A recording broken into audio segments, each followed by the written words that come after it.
زۆر شوێنە خوای پەروەردگار وعدی بە ئێمەی ئیماندار داوە هەندێکیتان عەرزەکەم وەی خەمەوە بیرتان. یەکەمیان خوای پەروەردگار وعدی ڕزگاربوونی بە ئێمەی ئیماندار داوە. جا خوای پەروەردگار ئەفەرمێ فاستجبنا له ونجيناه من الغم وكذلك ننجي المؤمنين.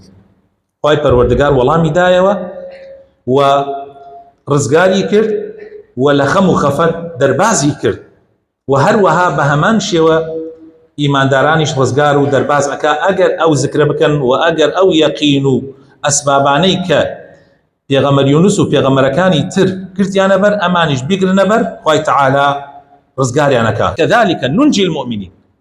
يعني ئەم وعدە ساریە بەس بۆ زمانی پێغەمبەر یونس نییە و زمانی پێغەمبەران نییە بەڵکو بەردەوامە. وعدێکی تر لە وعدانەی کە خوای تەعالا بە ئێمە داوێتی ئەوەیە کە خوای تەعالا ئەمن و ئاسایشمان پێکەرەم بکە لە دنیا و لە ئاخرەتە. الذين آمنوا ولم يلبسوا إيمانهم بظلم أولئك لهم الأمن وهم مهتدون. بەڕاستی ئەو کەسانەی کە ئیمانێکی ڕاستەقینە ئەهێنن ولەگەڵ ئیمان هێنانەکانە شەریک و هاوبەش بۆ خوا قەرار نادەن، هیچ کەسێ ناکەن بە هاوبەشی خوا، ئەوانە خوا وعدی داوە ئەمن و ئاسایشیان پێکەرەم ئەکا. أولئك لهم الأمن وهم مهتدون و ڕێپیشاندراون هەرگیز گومڕا نابن. شەرتەکان چییە؟ ئیمان و لەگەڵ ئیمانە ظلم نەکرێ. ظلم لێرە خۆشەویستەکانم إن الشرك لظلم عظيم. گەورەترین ظلم ئەوەیە شەریک بۆ خوا قرار دێ و هەر ظلمێکی تریش ئەگرێتەوە، چونکە خوا بۆیە فەرموویە ظلم، دیارە هەر ظلمێکی تریش ئەگرێتەوە. خەڵکێ ظلم لە ژنەکەی ئەکا، خەڵکێ ظلم لە کچەکەی ئەکا، خەڵکێ ظلم لە کوڕەکەی ئەکا، خەڵکێ ظلم لە براکەی ئەکا، لە خزمەکەی ئەکا، لە خوشکەکەی ئەکا. ئەوانە هەمووی ظلمن، ئەبێ ئێمە خۆمانی لێ بپارێزین.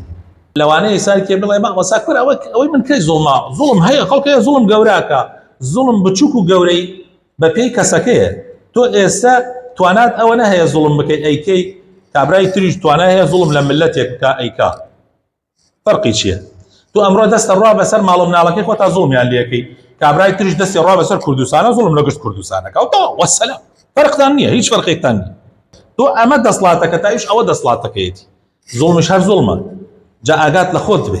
وعدی سێیەم خوا وعدی داوە لەگەڵ ئەمن و ئاسایشە کە بە تۆ کەرەمیەکە ئەگەر ئیماندارێکی ڕاستەقینە بی و شەریک بە خوا قەرار نەدەی و زوڵم نەکەی، لەگەڵ ئەوەیشا خوا لەسەر زەویە دەسڵاتدارتەکە.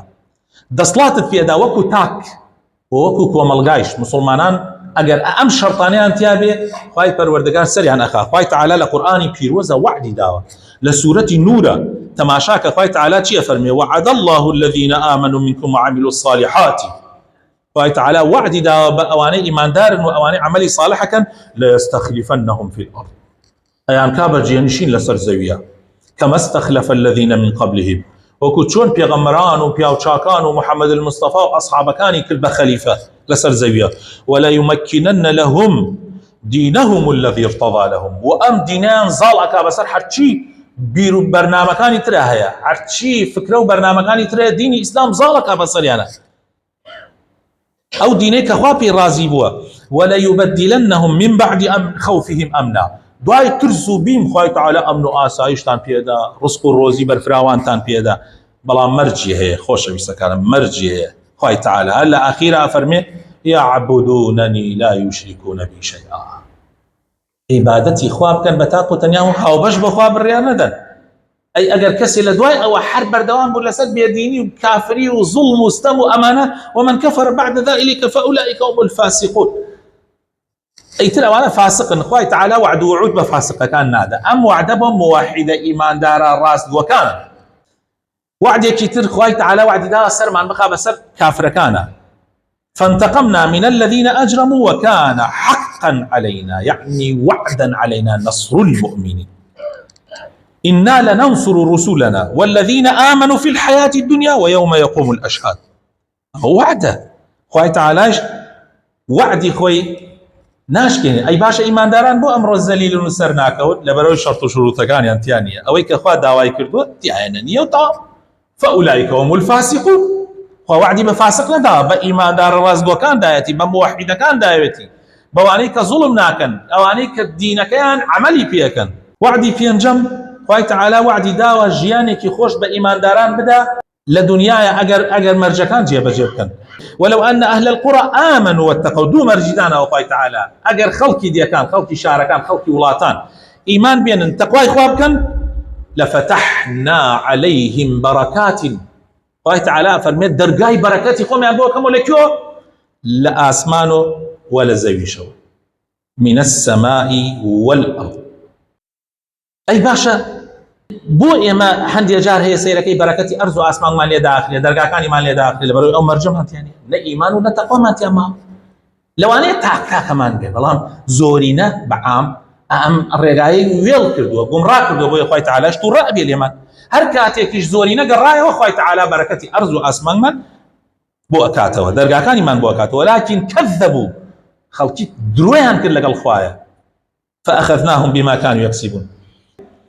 وعدي ششم بهشت مغفرة إلهي والذين آمنوا وعملوا الصالحات سندخلهم جنات تجري من تحتها الأنهار خالدين فيها أبدا وعد الله حقا ومن أصدق من الله قيلا. أما طبعا حرشي وعد هي قدري بقدري أبيانية مش شمك كوتايك وأمج لها مهم ترى. خوي تعالى وعدي داوى أويك إيمان ذلك الراسخين ما بيخاطب بهشته هرچی خوشی هەیە لەو بەهەشتا بۆی فراهەم کراوە. ئەمەش وعدی خوایە وەخوای تعالاش وعدی خۆی خلاف ناکە. کێ هەیە وەنەی خوای تعالا وعدی خۆی باتە سەر؟ دەسڵاتی کاملی هەیە بۆیە وعدی کاملە باتە سەر. مەرجەکانی جێبەجێکردنی وعدی ئیلاهی ئەم خاڵانن. یەک ئەبێ یەقینێکی تەواوت هەبێ بە وعدی خوا و ئیماندارێکی ڕاستەقینە بی، شەریک بۆ خوا قەرار نەدەی. ئەمەی مەرجی یەکەم. مەرجی دووهەم خۆشەویستەکانم بەڕاستی لەگەڵ خوایە بیکەی. ئەخر مامۆستا خۆ ئێمە درۆکەین لەگەڵ ئەرە وەڵڵا ئەرە وەڵڵا ئەرە وەڵڵا زۆربەمان درۆکەین، زۆربەی مرۆڤایەتی درۆکن وأكثرهم للحق كارهون وقليلا ما يؤمنون. ئەوە مشکلەکەمانە ئێمە. ئەرە وەڵڵا خەڵکێکی زۆر ڕاست ناکە لەگەڵ خوایە. جا ئەگەر ئەمە معالەمە گشتی ڕاستی بکردایە زروف ناگەیشتە ئەم زروفەکە ئێمە تێکەوتین. لە زمانی پێغەمبەر صلی الله عليه وسلم پیاوێک هات بۆ مسلمان لە کاتی غەزایەک لە غەزاکانە هات شایەتمانی هێنا بەس ڕاستەقینە. ئاخر ئەو ئیماندارە ڕاستەقینانە زۆر کەمن بەخوا بێن. هات وتی أشهد أن لا إله إلا الله. دوای چەند پرسیارێک لە پێغەمبەری خوا صلی الله عليه وسلم وأشهد أنك رسول الله. تۆ شایەتی دەم ڕەسوولی خوای. وتیان کات غەزایە فەرمووی منیش لەگەڵ تاکەم. کابرا تازە ئیمانی هێناوە کەوت لەگەڵ مسلمانانە ڕۆیشتن. مسلمانان ئیتر کەوتنە جەنگەوە دەستکەوتێکی باشیان دەستکەوت و بەشی ئەبیشیان دیاری کرد. پێغەمبەری خوا صلی الله علیه و سلم بانگی کرد فەرمووی فڵانە کەس تۆ لەگەڵمان بووی، تۆ عەزیەتت خوارد و جیهادت کرد، ئەمیش بەشەکەت. ئەمە چیەی پێغەمبەری خوا؟ فەرمووی ئەمە بەشتە حەقی شەرعی خۆتە. فەرمووی وەڵڵا من لەبەرەمە شوێنی تۆ نەکەوت. ئەیوتی بۆچی؟ وتی وەڵڵا من لەبەرەوە ئیمانم پێت هێنا لەگەڵ تا جیهاد بکەم و غەزا بکەم حتا ئەو دەقەیکەوە تیرێک دێ ئەدا لێرەمە و شەهید مەکا و ئەگەڕێمە بۆ لای خوای پەروەردگار بەهەشتم بەوێت، دنیام ناوێ. پێغەمبەری خوا صلی الله علیه و سلم بزگەیەکی کرد و فەرمووی ئەگەر ڕاستکەی خوا لەگەڵ تا ڕاستەکە، ئەگەر ڕاستکەی خوا لەگەڵ تا ڕاستەکە. دوای ماوەیەک هەم جارێکی تر مسلمانان کەوتنە جەنگەوە. دوای جەنگەکە سەیریان کابرایان هێنا، جەنازەکان هێنا بۆ لای پێغەمبەری خوا صلی الله علیه و سلم تیرێ دایە لێی لەولاوە دەرچوو. پێغەمبەری خوا صلی الله علیه و سلم فەرمووی وەڵڵاهی لەگەڵ خوایە ڕاستی کرد، بۆیە خوای تعالی لەگەڵیان ڕاستی کرد. وعدی خۆی بردە جێ لەگەڵ یا خوای پەروەردگار. ئەمجا پێغەمبەری خوا صلی الله علیه و سلم کاتێ نوێژی لەسەر کرد فەرمووی خوایە ئەمە عەبدی تۆیە، لەبەر خاتری تۆ کۆچی کرد، لەبەر خاتری تۆ شەهید بوو. بە هەموو کەسێ پێغەمبەر نەیوت شەهید بوو، ئەی فەرموو کوژرا چونکە مستەقبەلی لای خوایە. فەرمووی شەهید بوو و منی شایەتم لەسەر شەهید بوونی، و منی شایەتم لەسەر شەهید بوونی. ڕاستی کرد لەگەڵ خوایە. خەڵک هەیە لەبەر خاتری دنیا شوێنی ئیسلامەکەوێ، لەبەر خاتری دووسێ فلز دەستی کەوێ، لەبەر خاتری دووسێ تیکەنان دەستی کەوێ. هەشە بە ڕاستەقینەی لەگەڵ خوایە ئەیکە. کۆتا مەرجیش بۆ ئەوەی کە خوای تعالی وعدەکانی بۆ تۆ بەجێ بێنێ ئەوەیە کە پەلە نەکەی. خۆشەویستەکانم مسلمانان زۆریان پەلاکەن، زۆریان هەر چۆن لە دوعاکانیانە دوعاکە حەزەکە ئەو دەقەیەک سەر بێتە جێ پەلاکە ئەڵێ دوعام کرد خوا وەڵامی نەدایەوە. عينا لموضوعي أما شابلاك